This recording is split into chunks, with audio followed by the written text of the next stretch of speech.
Ici, vous n'avez pas parole. Monsieur Quand je viens au Eto'o, ministère, je vous respecte. Ici, je vous suis le interdis seul patron. de lever Et votre vous ton. ne le faites pas, monsieur vous Zolo. interdis C'est de la lever dernière votre ton. fois. Je vous interdis de lever C'est la votre ton. dernière fois. Je vous interdis de lever le ton. Appelez-moi la sécurité. Et vous ne me parlez pas comme ça, monsieur le sélectionneur. N'oubliez pas, en tant que footballeur, vous ne pouvez jamais me parler. Donc maintenant, je suis le président. Vous ne me parlez pas comme ça. D'accord? Vous vous asseyez et on travaille. Arrêtez un peu ce bordel. Il est temps d'arrêter ce bordel. Mais c'est pas possible. Mais vous pensez que vous êtes dans quel pays, monsieur? Vous pensez que je peux faire ça en Belgique? Vous pensez que je peux faire ça en Belgique?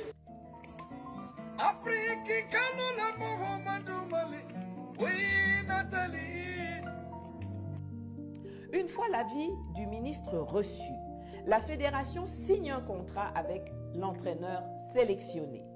Mais ici encore, le Cameroun présente une particularité, c'est que la signature du ministre apparaît aussi sur le contrat du nouvel entraîneur.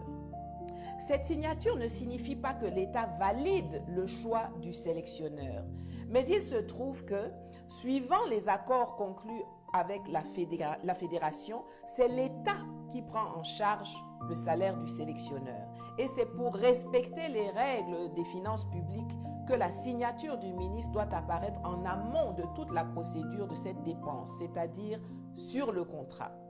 Le ministre ne signe pas parce que c'est lui qui choisit l'entraîneur. Il signe parce que c'est l'État qui le paie. Le second processus possible est le recrutement, toujours par la fédération, à travers la mise à disposition.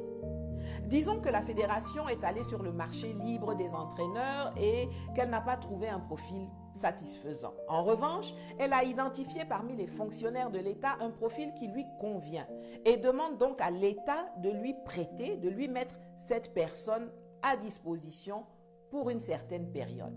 Les Jean-Paul Akono, Jules Nyonga, Léon Seke sont des exemples d'entraîneurs fonctionnaires ayant été mis par l'État à la disposition de la fédération. Si le dossier du candidat convient à la FECAFOOT, le ministère et elle signent un document qui mentionne l'identité du personnel mis à disposition, la durée de la mise à disposition, le poste qu'il occupera, etc. La mise à disposition est un accord entre deux entités. Elle ne peut pas être unilatérale. L'État ne peut pas se lever un matin et décider d'envoyer un de ses fonctionnaires à la FECAFOOT si celle-ci n'est pas demandeuse. Il peut encore moins mettre à disposition quelqu'un qui n'est pas fonctionnaire. Or, pour être un agent de la fonction publique au Cameroun, il faut